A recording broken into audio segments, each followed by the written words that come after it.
अस्सलाम वालेकुम स्टूडेंट्स। आज हम जिस चीज़ को डिस्कस करने जा रहे हैं वो सिर्फ दो एडवर्ब्स को मैंने सेलेक्ट किया है। वो एक है मच और एक है वेरी।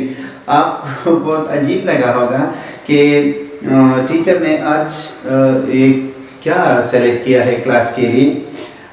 एक बात याद रखें, आमतौर पर हमारे स्टूडेंट होते हैं, दोस्त अक्सर होते हैं, वो इस चीज़ को बहुत निचले लेवल पर समझते हैं कि ग्रामर यहाँ पर है और जो सब्जेक्ट मैटर है वो यहाँ पर है और आपकी ट्रीटमेंट उससे भी ऊपर है। बेटा याद रखें, जो मतलब बहुत से अच्छे लोगों से, टीचर से, प्रोफेसर से जब मैं मिलता हूँ तो उनसे पूछता हूँ कि एक किसी को देखने के लिए, परखने के लिए कौन सी कसौटी आपके पास होती, आया ग्रामर या मतलब उसके ट्रीटमेंट का उसमें कुछ अमल दखल है, तो वो हंस के कहता है क्यों नहीं है।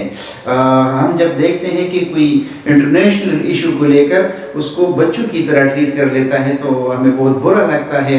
मतलब वो अच्छा नहीं समझते, उसके जहन में पहले से आपके बारे में जो इमेज होती है, जब आप कॉमा गलत इस्तेमाल करते हैं, मतलब फुल स्टॉप गलत इस्तेमाल करते हैं, मच और वेरी का इस्तेमाल ही गलत कर लेते हैं, एडजेक्टिव इस तरह फेंकते हैं जिस तरह कोई सब्जी पका रहा हो उसमें से मुख्तलिफ किस्म के मसाले फेंकते हैं।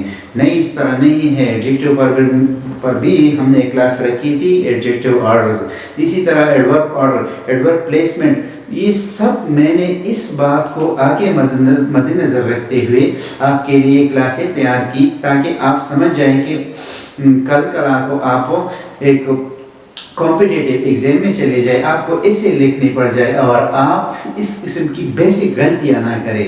आप इंटरनेशनल इशू पर लिखते हैं, अच्छा है, बेहतर है, लेकिन आप वहाँ पर लिखते हैं, लेकिन बेसिक को तो याद रखें ना। बेसिक्स जो है वो आपको बहुत ज़्यादा आगे ले जा सकती है।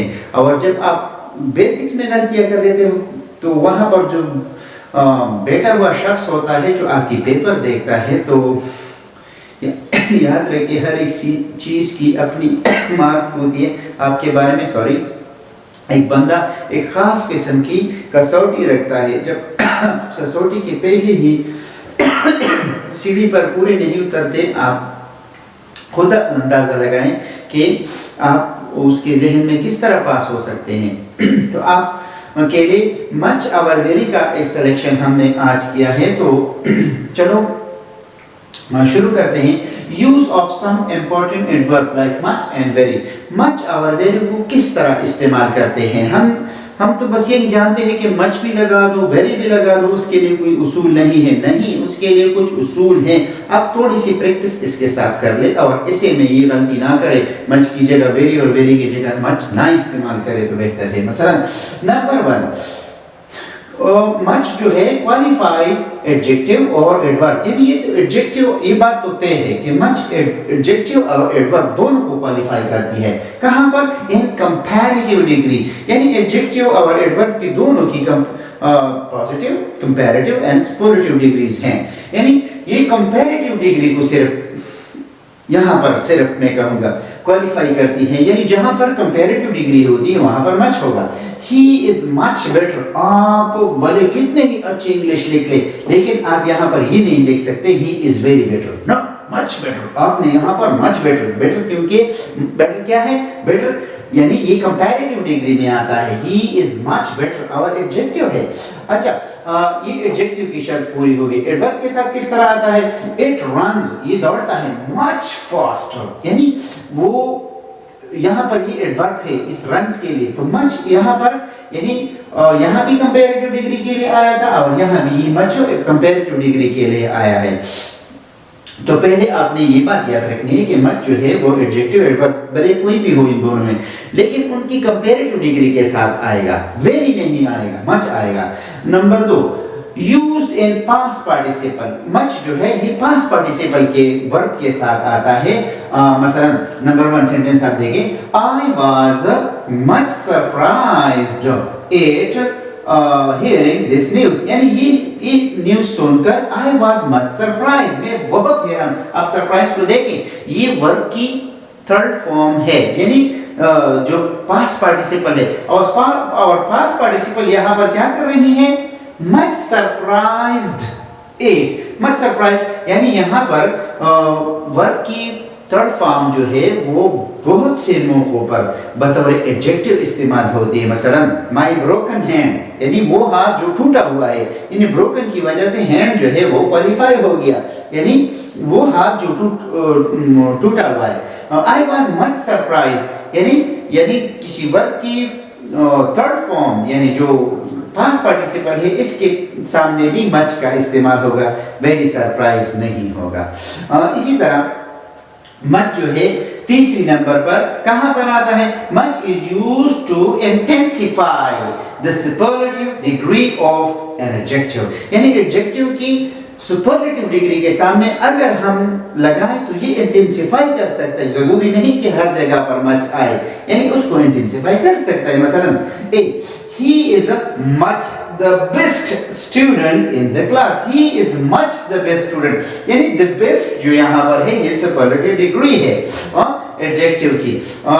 in the class यानी क्लास में वो बेहतरीन स्टूडेंट है, he is much the best, यानी यहाँ पर the best जो है इसके सामने much आ गई। तो much के इस्तेमाल जो है 1 2 3, पहले नंबर पर ये कंपैरेटिव डिग्री के साथ आता है, दूसरी नंबर पर ये पास्ट पार्टिसिपल और यहाँ पर तीसरी नंबर पर ये इंटेंसिफाई करता है सुपरलेटिव डिग्री ऑफ एडजेक्टिव। यहाँ पर द बेस्ट जो है वो सुपरलेटिव डिग्री है, लेकिन इसको क्वालिफाई करने के लिए, इंटेंसिफाई करने के लिए इस्तेमाल हुआ है। अच्छा, अब हम वेरी की तरफ आते हैं। वेरी कहाँ कहाँ पर इस्तेमाल होता है आप देखेंगे। वेरी क्वालिफाई करता है एडजेक्टिव और एडवर्ब को बिल्कुल मच की तरह, लेकिन किस शर्त पर, इन पॉजिटिव डिग्री। वहां पर वो कंपैरेटिव डिग्री में मच इस्तेमाल होता है, यहाँ पर पॉजिटिव डिग्री में। मसलन गुड, बेटर, बेस्ट। गुड जो है ये पॉजिटिव डिग्री है, बेटर जो है ये कंपैरेटिव डिग्री है और बेस्ट जो है जाहिर है वो सुपरलेटिव डिग्री है। तो हम कहेंगे it is very cool today, very cool यानी वेरी जो है कूल पॉजिटिव डिग्री है। तो इस पॉजिटिव डिग्री के साथ और एडजेक्टिव की पॉजिटिव डिग्री के साथ यहाँ पर वेरी आया। इसी तरह he traveled very quickly, यहाँ पर ट्रैवल जो है उसके लिए क्विकली एडवर्ब आया है, लेकिन एडवर्ब को भी क्वालिफाई करने के लिए और क्योंकि ये पॉजिटिव डिग्री में आया है तो पॉजिटिव डिग्री को यहाँ पर मतलब क्वालिफाई करने के लिए वेरी का इस्तेमाल हुआ है। पॉजिटिव डिग्री के सामने मच नहीं आ सकता, आप एक बात याद रखिए। इसी तरह number 2, very is also used before present participle. जो प्रेजेंट पार्टिसिपल है उसके सामने जो है वो वेरी आएगा। मसलन this book is very interesting, यानी इंटरेस्टिंग के सामने किसी भी तरीके मच इंटरेस्टिंग आप नहीं कह सकते, यानी वेरी इंटरेस्टिंग। वेरी इंटरेस्टिंग आप वेरी इंटरेस्टिंग शॉर्ट क्रिकेट में भी आप कमेंट्री में सुनते हैं, this book is very interesting, यानी वेरी जो है यहाँ पर अगर प्रेजेंट पार्टिसिपल है तो मच इस्तेमाल नहीं होगा। आपने यहाँ देखा था पास्ट पार्टिसिपल के साथ इस्तेमाल हो सकता है मच, लेकिन प्रेजेंट पार्टिसिपल के साथ वेरी आएगा। इसी तरह वेरी जो है is an adjective meaning true और एक्चुअल। आप याद रखिए वेरी जो है बतौर एडजेक्टिव खुद आ सकती है, यानी ये बतौर एडजेक्टिव आ सकती है, खुद एडजेक्टिव आएगी और एक्चुअल को या ट्रू को जाहिर करेगी, वो बताएगी, यानी एक्चुअल और ट्रू को, यानी इस पर एम्फेसिस देगी, एम्फेसिस के हिसाब से यानी इस पर ताकीद देगी, ताकीद देने के लिए ये एडजेक्टिव बतौर एडजेक्टिव आ सकती है। मसलन this is the very book, ये वही किताब है, यानी वेरी जो है यहाँ पर बुक को क्वालिफाई करेगी। और आपको पता है कि किसी भी नाउन के सामने अगर कोई चीज आ जाए तो वो एडवर्ब नहीं रहती, वो एडजेक्टिव क्लास में चली जाएगी। इस तरह हम कहेंगे माई, माई तो पर्सनल यानी पोजेसिव प्रोनाउन है, लेकिन अगर माई बुक कहेंगे तो माई बुक में जो माई है वो क्या वो पॉजिटिव एडजेक्टिव क्लास में चली जाती है। इसी तरह ये वेरी भी एडजेक्टिव में चली गई क्योंकि बुक की वजह से। और क्या ये this is the very book, यानी ये वही एक्चुअल एम्फेसिस की वजह से ट्रू, यही वो बुक है, यानी ये ट्रू और एक्चुअल को के मायने में इस्तेमाल होती है बतौर एडजेक्टिव, यानी ये वेरी जो है बतौर एडजेक्टिव इस्तेमाल हुई है। इसी तरह 4 नंबर पर ये जब वेरी एडजेक्टिव इस्तेमाल हो सकती है तो वेरी बतौर एडवर्ब भी इस्तेमाल हो सकती है। Number 4 as an adverb in a sense of actual, यानी एक्चुअल और मतलब जो ट्रू है यहाँ पर ये कहता है कि बतौर एडवर्ब भी इस्तेमाल हो सकती है वेरी, जैसा कि लेकिन एक बात है प्लेस बिफोर एडजेक्टिव आप सुपरलेटिव डिग्री, लेकिन सुपरलेटिव डिग्री के सामने आपने इसे रखना है तो ये बतौर एडवर्ब आ सकती है। यहाँ पर बतौर एडजेक्टिव आ गई वेरी और यहाँ पर बतौर एडवर्ब आ सकती है। सेंटेंस देखिए, Sohail is the very best boy. आप यहाँ पर देखें बॉय जो है वो नाउन है, बेस्ट जो है वो सुपरलेटिव डिग्री वाला एडजेक्टिव है। तो इस एडजेक्टिव को क्वालिफाई करने के लिए हमें पता है एडजेक्टिव क्वालिफाई नहीं करता, यानी इसके लिए एक एडवर्ब बहुत ज्यादा जरूरी है।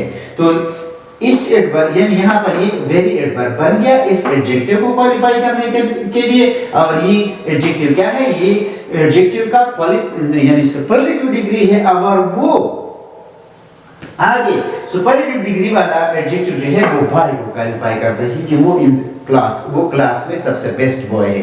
तो आज मेरे क्लास का मतलब ये था कि बहुत से लड़के और जब वो छोटे लेवल पर वो ऐसे लिखते हैं, कंपोजिशन लिखते हैं, तो वेरी और मच को इस तरह डालते हैं जिस तरह मिर्च और मसाला कोई डालता है, नहीं इस तरह नहीं। इन चंद उसूलों को आपने थोड़ी सी प्रैक्टिस करनी है और इसके बाद हमने इसे इस्तेमाल करना है। इंशाअल्लाह ताला आप बड़े होकर जब इसे इस्तेमाल करेंगे तो वो गलतियां सामने नहीं आएंगी, वो गलतियां इंशाअल्लाह ताला आपसे सरजद नहीं होंगी जो बड़े से लड़के कर रहे होते हैं, लिखते हैं इंटरनेशनल इश्यूज पर और बेसिक गलतियां यहाँ पर कर लेते हैं तो उसका खमियाजा भी भुगतना पड़ता है। इंशाअल्लाह ताला आप ऐसा नहीं करेंगे और आप बेसिक याद रखेंगे, आप कोशिश करेंगे तो प्रैक्टिस। मैं आपको डराता नहीं, मैं सिर्फ आपको आपकी कमजोरियां सामने रख के बताता हूँ कि आपने इन बेसिक्स को याद रखनी है, तो इसके बाद आपने आगे बढ़ना है। हमारे चैनल को सब्सक्राइब करते जाइएगा और आप मज़ीद वीडियोस इस पर देखते जाइएगा। इंशाअल्लाह ताला हम कोशिश करेंगे कि ऐसे राइटिंग और ऐसे कंपोजिशन पर इसके बारे में जितनी भी प्रॉब्लम्स हैं हम एक साथ डिस्कस करेंगे और ऐसे राइटिंग पर भी मैं कुछ क्लास इंशाअल्लाह ताला शुरू करूँगा और मेरे साथ रहिएगा। Thank you.